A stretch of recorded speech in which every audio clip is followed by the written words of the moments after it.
what is called not existing is quite incapable of being there without the contrast of something called existing. It's like the crest and the trough of a wave. You can't have a wave that is all trough and no crest, just as you can't have a wave which is all crest and no trough. Such a thing has never been manifested in the physical universe. They go together. And that is the secret. There really is no other secret than that.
That's the great thing we're all working on, and pounding it out day after day in anxiety, because this is a description of anxiety.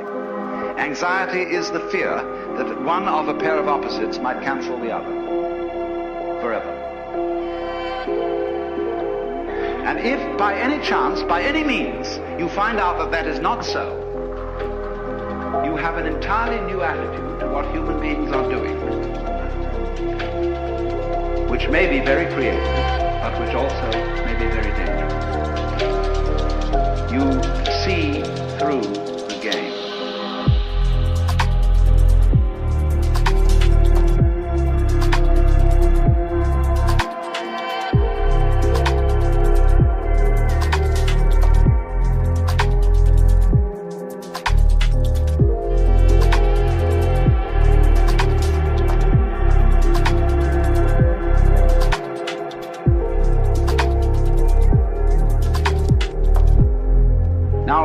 What is, let me speak specifically for a moment. I said the subject of this is LSD. LSD is one such chemical that does produce this curious effect. And that is what I will call the sensation, as well as the intellectual understanding, of polarity. That is to say, that the inside and the outside, the subjective and the objective, the self and the other, go together. In other words, there is a harmony, an unbreakable harmony. When I'm using the word harmony, I don't necessarily mean something sweet. I mean absolute concordant relationship between what goes on inside your skin and what goes on outside your skin. It isn't that what goes on outside is so powerful that it pushes around and controls what goes on inside. Equally so, it isn't that what goes on inside is so strong that it often succeeds in pushing around what goes on outside. It is very simply that the two processes, the two behaviors are one. What you do is what the universe does. And what the universe does is also what you do.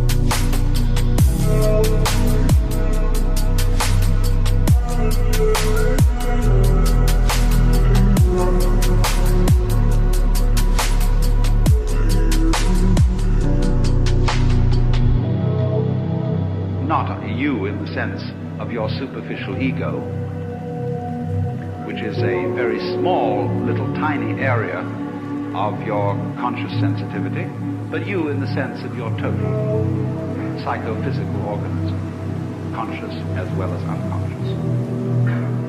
This is not something that arrived in the world from somewhere else altogether, that confronts an alien reality.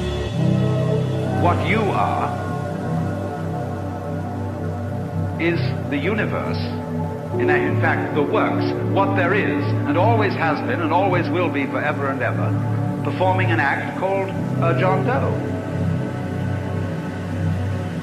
And this is such a subversion of common sense, but is in fact, matter of fact, something, if you stop to think about it, that is completely obvious.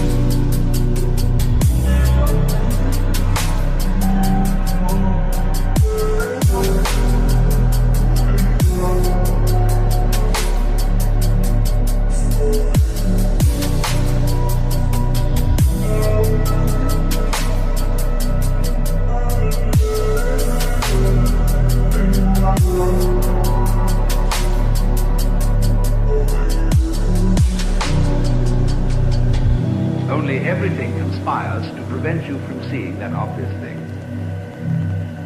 Because when you were babies, practically, all your parents and your teachers and your aunts and uncles and your older brothers and sisters got together and they told you who you were. They defined you as Johnny, who's just Johnny. And don't you come on too strong, Johnny, because, no, you've got elders and betters around here. But you're responsible. You're a free agent. You'd better be. And so, when you are told from childhood that you are expected and commanded to behave in a way that will be acceptable only if you do it voluntarily, you remain permanently mixed up. That, if anything, is permanent brain damage.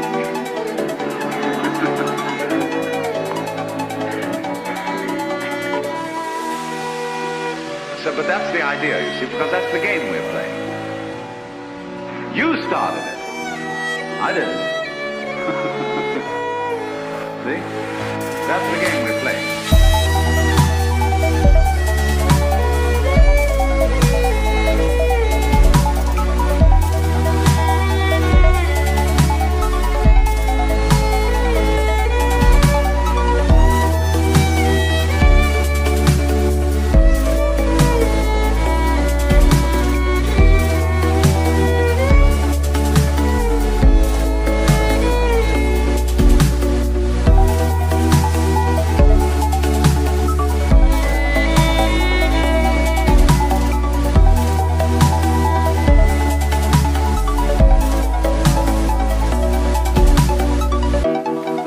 doctrine of the Hindu way of life, I call it that rather than a religion, is in Sanskrit tattvamasi. You're it. To put it in a kind of colloquial way. You're it. And it is the which than which there is no whicher, which they call the Brahman, or the Atman with a capital A, meaning the self. You are only just kidding that you're just poor little me. See, the function of a guru, that is to say a spiritual teacher in India, is to give you a funny look in the eye, because he sees in you the Brahman, the Godhead, just claiming it's poor little me. And he's going to eventually, by all sorts of subtle techniques that are called in Sanskrit upaya, that in politics means chicanery, and in spiritual education means skillful pedagogy. He is going to try and kid you back into realizing who you really are.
That's why he gives you a funny look. And why he seems to see right through you.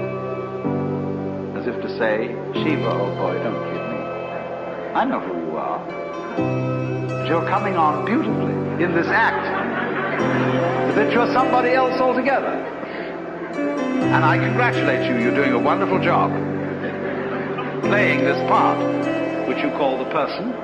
My person. You know, a person is a fake. The word means a mask. So if you read books on how to be a real person, you're reading books on how to be a genuine fake.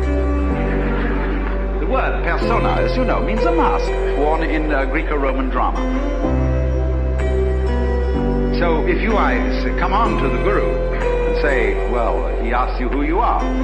Sri Ramana Maharshi, when anybody came to him and they said to him, as people do, who was I in my last incarnation? Or will I be reincarnated again? He always replied, who's asking the question?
About what they were in their former lives.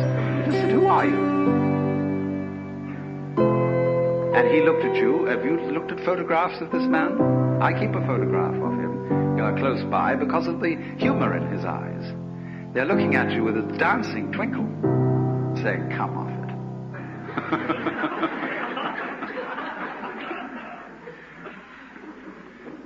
Now then, in these Asiatic traditions, it is well recognized that people who get the knowledge that you're it may very well run amok.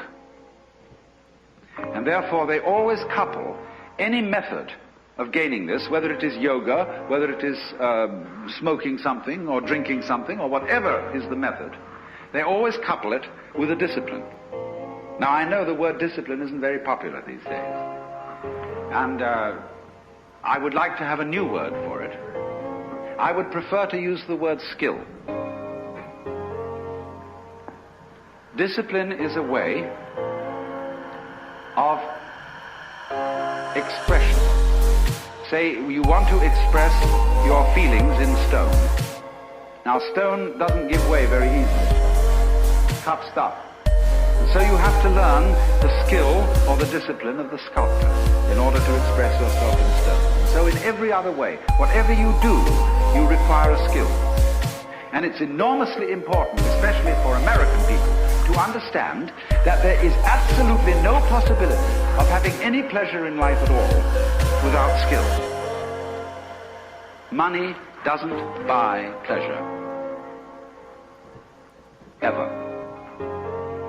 Look, if you want to get stone drunk and go out and get a bottle of bourbon and down it, you can't do that except for people who have practiced the distiller's art. You can't even make love without art.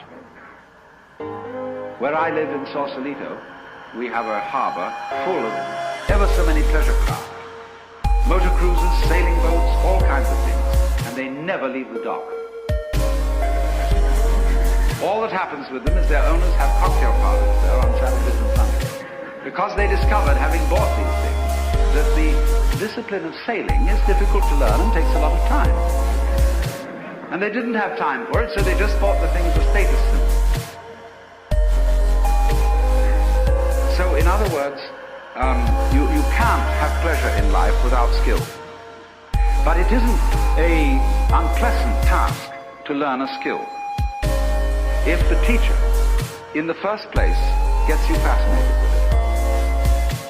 There is immense pleasure in learning how to do anything skillfully.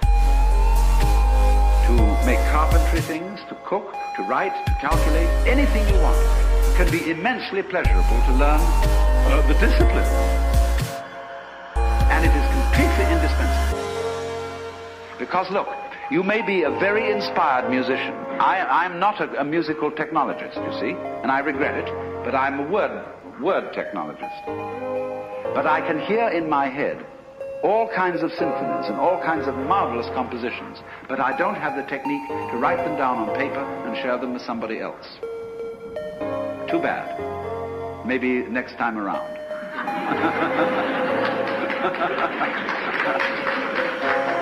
But you see, so far as words are concerned, I can express ideas because I have studied language. And I worked very hard. Not that I didn't like it, I intensely enjoy the work of writing a book, although it is difficult. But it's fascinating. To say what can never possibly be said. So, you see what's happening. What you have to do, you have inspiration, but then you have to have technique to incarnate, to express your inspiration. That is to say, to bring heaven down to earth. And to express heaven in terms of earth. Of course, they are really one behind the scenes.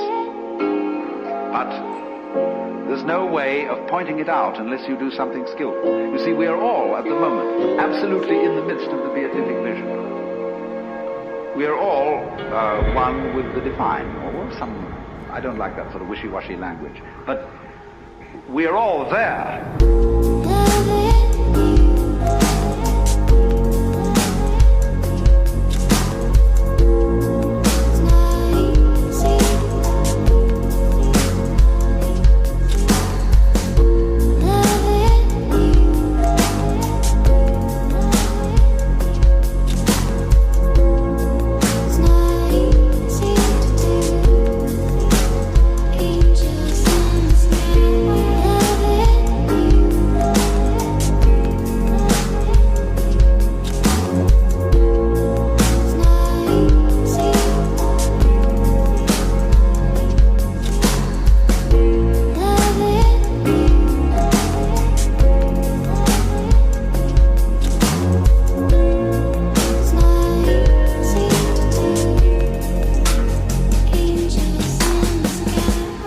much there that we're like fish in water. They don't know they're in water. Like the birds don't know they're in the air because it's all around them. And in the same way, we don't know what the color of our eyes is. I don't mean whether you've got blue or brown eyes, but the color of the lens of your eye. You call that transparent. No color. See, because you can't see it. But it's basic to being able to see anything.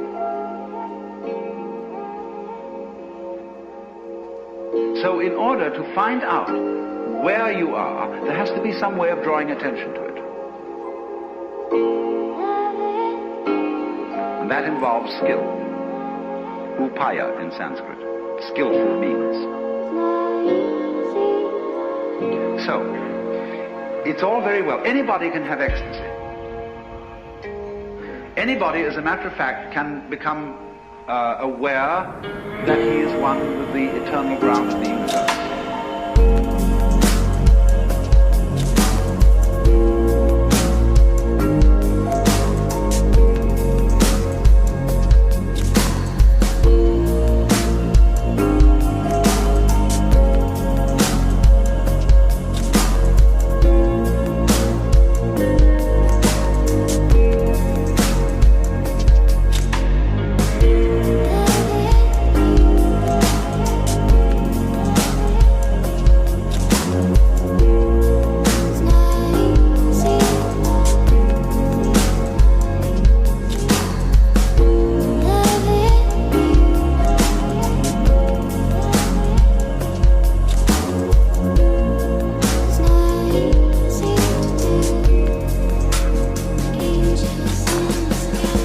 Suppose that while you were very, very high on LSD, you looked into a filthy ashtray and you saw the beatific vision, which is, of course, the case, because wherever you look, if your eyes are open, you will see the face of the divine.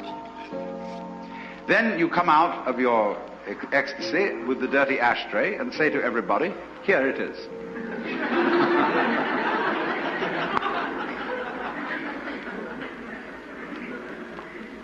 No, there is a possibility, if you are an extraordinarily skillful painter, or even photographer, of presenting the dirty ashtray so that everybody else will see almost what you saw.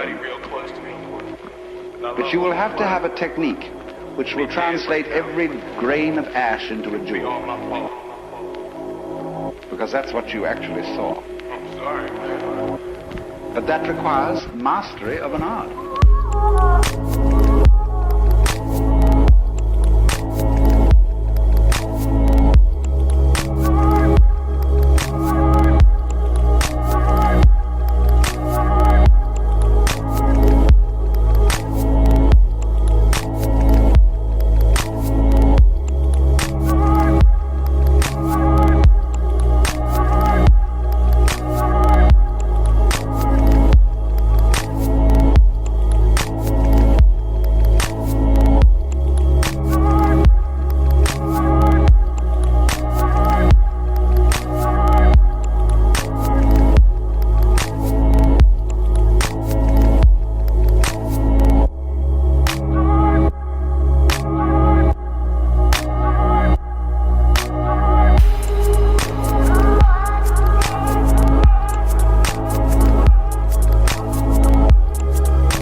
just throw out any old thing, because under that transformed state of consciousness, any old thing is the works. But nobody else can see it if they haven't shared that point of view. So then, this becomes for us in the United States an extremely important social problem. We are living in a scientific world where secrets cannot be kept. And anyone, anytime, can pick up something which will short-circuit all the ancient religious techniques, yoga practice, meditation, etc., etc. This is all very embarrassing, but it will happen. And they will see what all those sages and Buddhas saw in ancient times, and it will be very clear.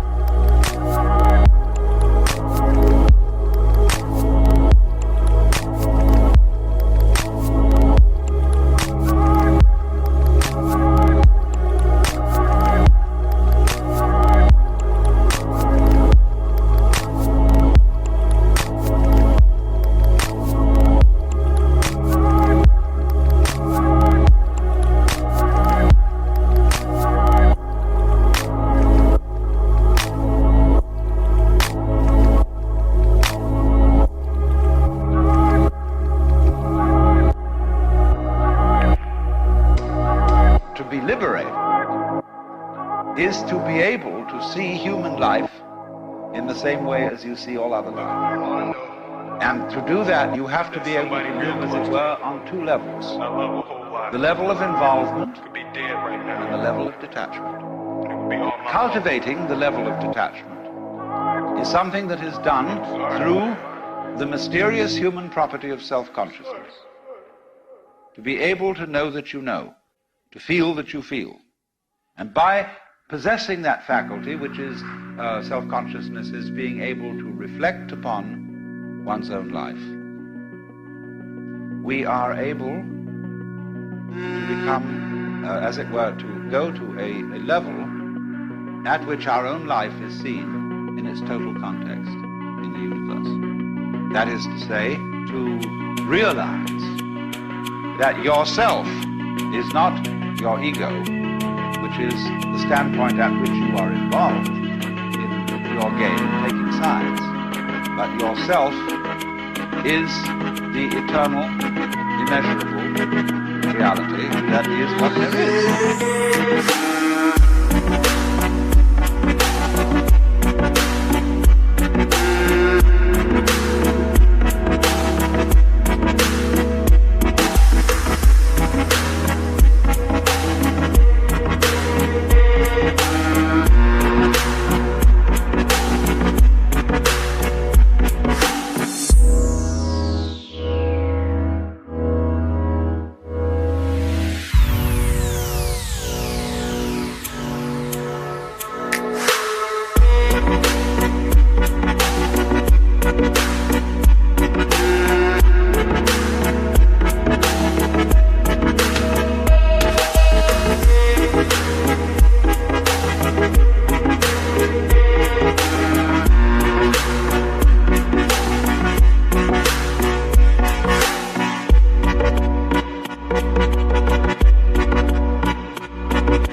The difficulty here is that This capacity of self-consciousness, although it is that which enables us to awaken, is also capable of getting us into perfectly frightful messes. Into all kinds of what must be called feedback snarls, where you know that you know. You can think about thinking.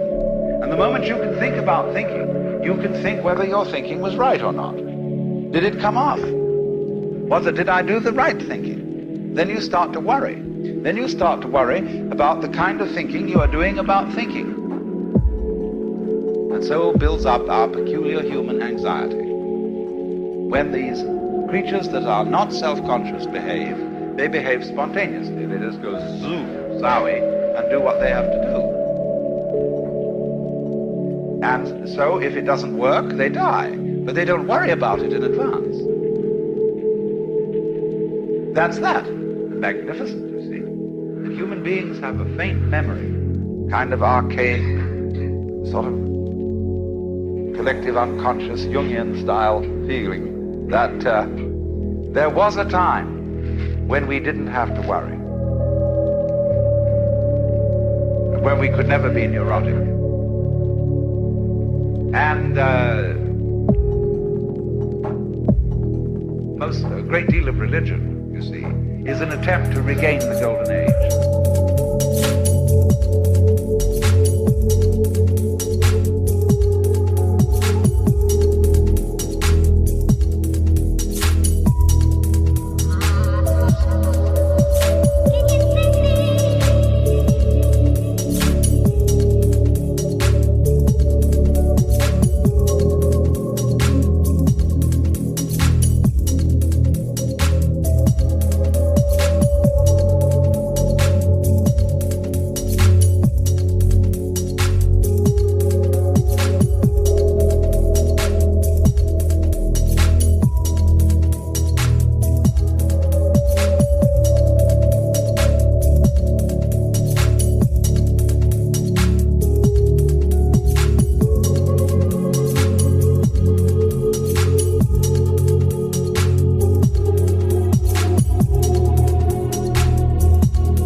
It's right that he should feel that something is wrong, because it is through this that his capacity for self-knowledge and self-consciousness develops. So you see, there is the sense that somehow or other at some time there was a fall, a point at which we became unnatural. There's a great deal of worry going on about this now because of the rise of the computer, that a new form of intelligence, you see, has come into the world.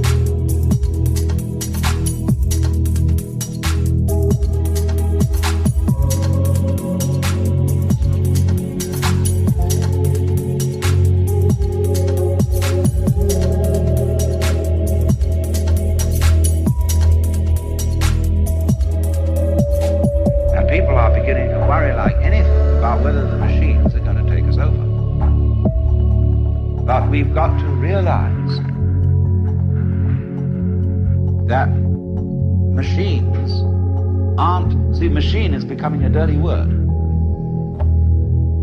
Just a machine, mere machinery, see? But actually, there has grown out of us, through these things, enormous electronic circuits that are new forms of life.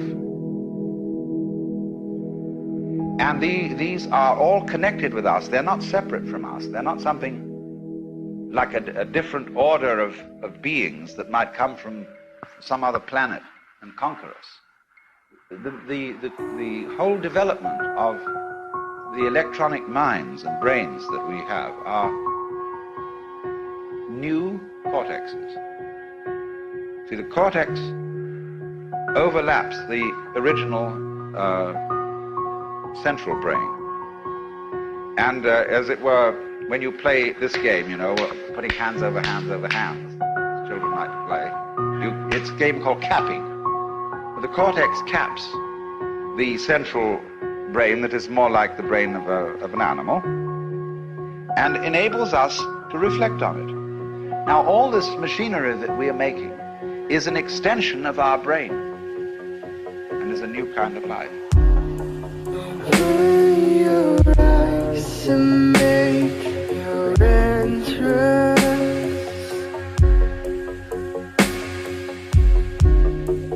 Your first step into this world.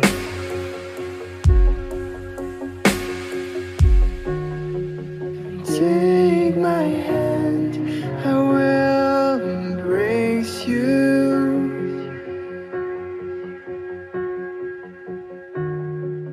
No, you'll never be alone.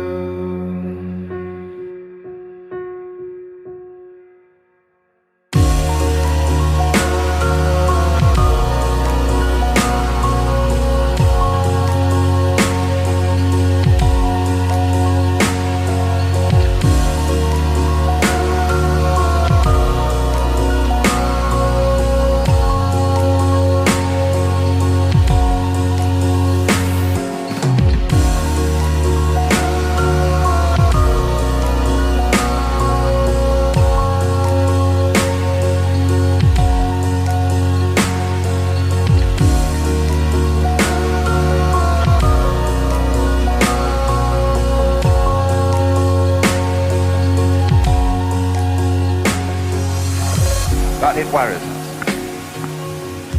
And when we start to do that, we get the feeling something is going wrong. There has been a fall, there has been a mistake. And exactly the same sensation, you see, is anciently connected with the development of self-consciousness in the cortex. Open your eyes and see the splendor.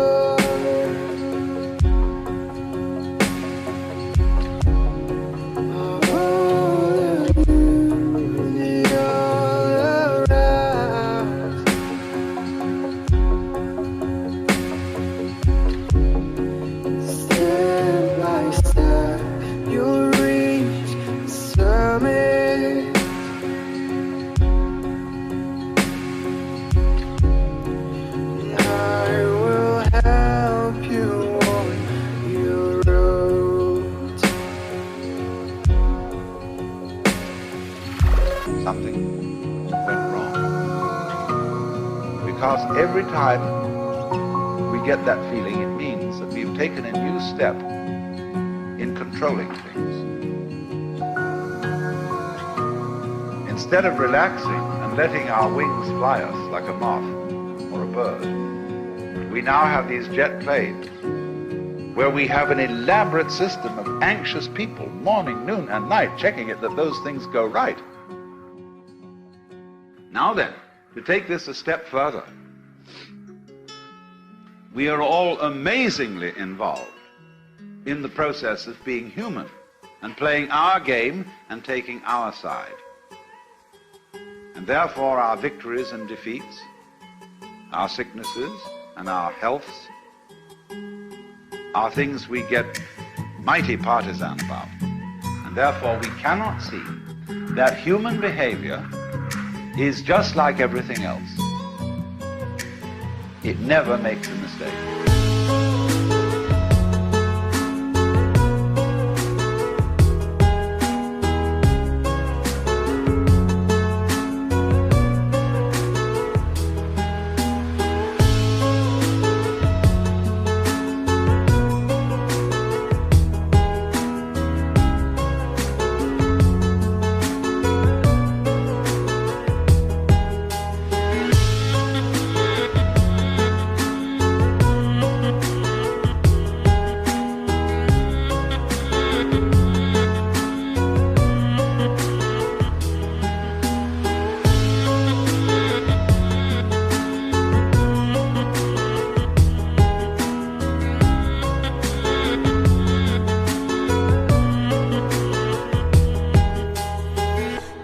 Only, it's never making a mistake must include the feeling that mistakes can be made. That's where this point of view would differ somewhat from the point of view of a Christian Scientist, who strives manfully, in a way, to assert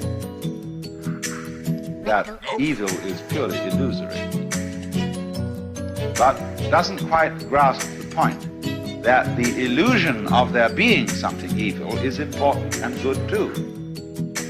You couldn't have really any form of life without the others going on too. There have to be friends and there have to be enemies. Because if there aren't enemies, the friends get too prosperous and they kill themselves by their excess of exuberance. So they're constantly being pruned.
Some people will use a symbolism of the relationship of God to the universe, wherein God is, say, brilliant light,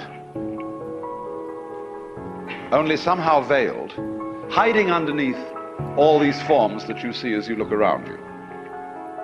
So far, so good. But the truth is funnier than that. It is that you are looking right at the brilliant light now. That the experience you are having, which you call ordinary everyday consciousness, pretending you're not it, that experience is exactly the same thing as it. There's no difference at all.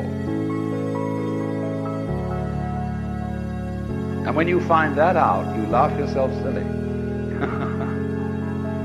That's the great discovery.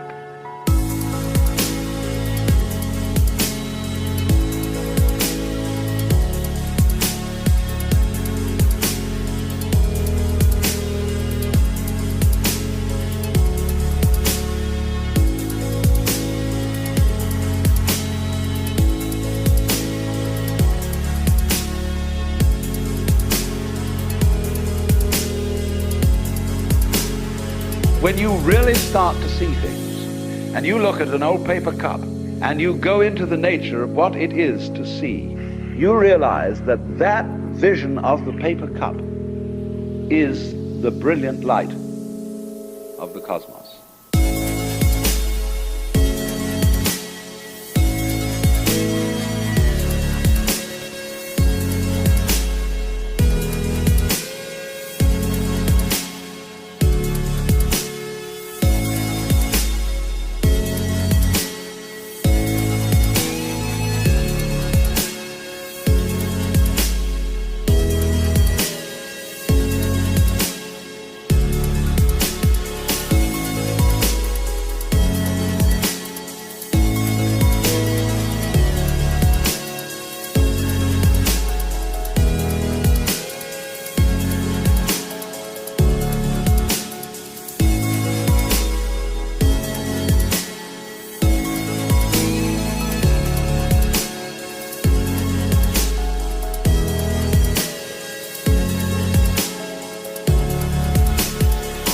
The source of all light is in the eye. If there were no eyes in this world, the sun would not be light. You evoke light out of the universe. In the same way, you, by virtue of having a soft skin, evoke hardness out of wood. Wood is only hard in relation to a soft skin. It's your eardrum that evokes noise out of the air. You, by being this organism, call into being the whole universe of light and color and hardness and heaviness and everything, you see? But in the mythology that we've sold ourselves on during the end of the 19th century, when people discovered how big the universe was, and that we live on a little planet in a solar system on the edge of a galaxy, which is a minor galaxy, everybody thought, we're really unimportant after all. God isn't there and doesn't love us. Nature doesn't give a damn. And we put ourselves down, see? But actually, it's this little funny microbe, tiny thing, crawling on this little planet, it's way out somewhere, who has the ingenuity, by nature of this magnificent organic structure, to evoke the whole universe out of what would otherwise be mere quanta. There's jazz going on. But you see, this little ingenious organism is not merely some stranger in this. This little organism on this little planet is what the whole show is growing there, and so realizing its own presence.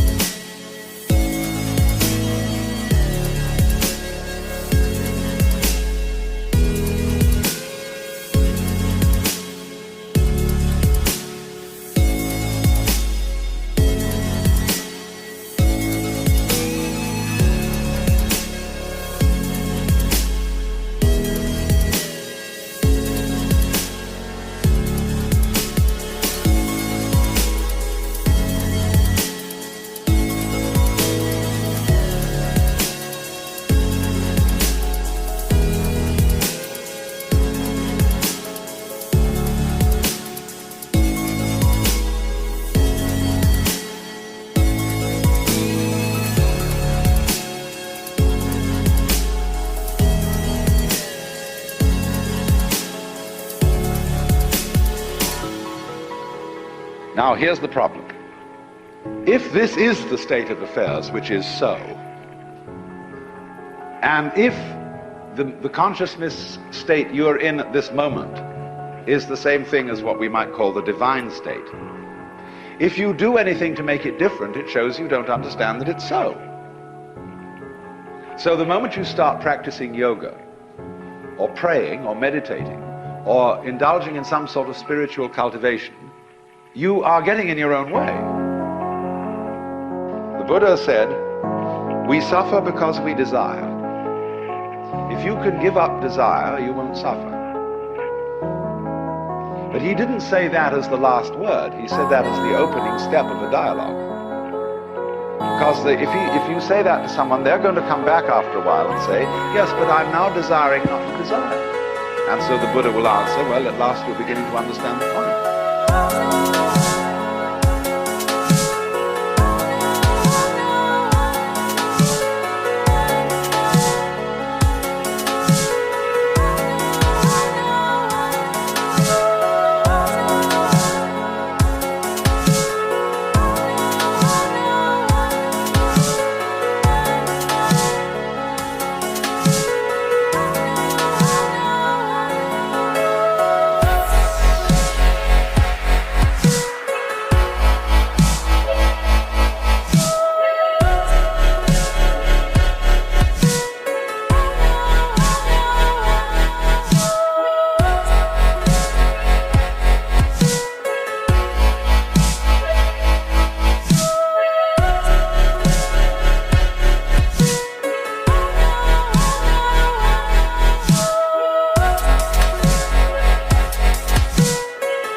Because you can't give up desire, why would you try to do that? It's already desire. So in the same way, you say, well, you ought to be unselfish. You ought to give up your ego. Let go, relax. Why do you want to do that? Just because it's another way of beating the game, isn't it? And the moment you see you hypothesize that you are different from the universe, you want to get one up on it. But if you try to get one up on the universe, and you're in competition with it, it means you don't understand you are it.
You think there's a real difference between self and other. But self, what you call yourself and what you call other, are mutually necessary to each other, like back and front. They're really one. But just as a magnet polarizes itself in north and south, but it's all one magnet, so experience polarizes itself as self and other. But it's all one. So if you try to make the North Pole get the mastery of it, or the South Pole get the mastery of the North Pole, you show you don't know what's going on. A guru or teacher who wants to get this across to somebody because he knows it himself, and when you know it, you know, you like others to see it too. So what he does is he gets you into being ridiculous harder and more assiduously than usual. In other words, if you are in a contest with the universe, he's going to stir up that contest until it becomes ridiculous. And so he sets you such tasks as saying, now of course, in order to be a true person, you must give up yourself. Be unselfish. So the Lord steps down out of heaven and says, the first and great commandment is, thou shalt love the Lord thy God. You must love me. Well, that's a double bind. You can't love on purpose. You can't be sincere purposely. It's like trying not to think of a green elephant while taking medicine. But if a person really tries to do it, So, this is where Christianity is rigged. You should be very sorry for your sins. And though everybody knows they're not, but they think they ought to be, and so they go around trying to be penitent, or trying to be humble. And they know the more assiduously they practice it, the phonier and phonier the whole thing gets.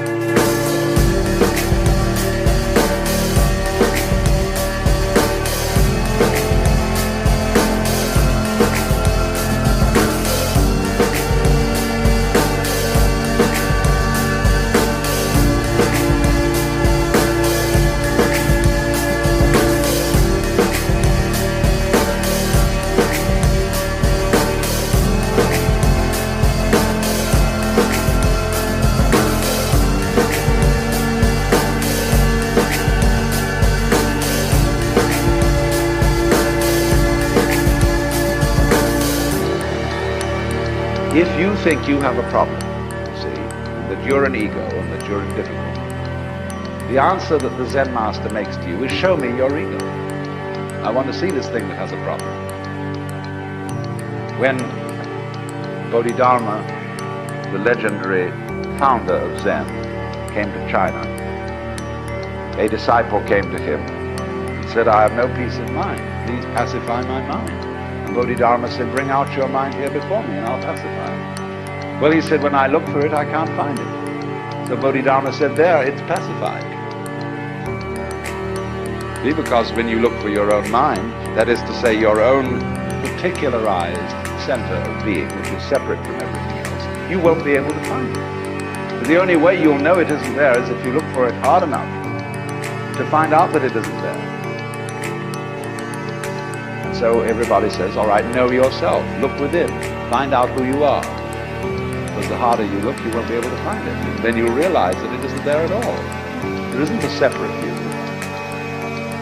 Your mind is what there is. Everything.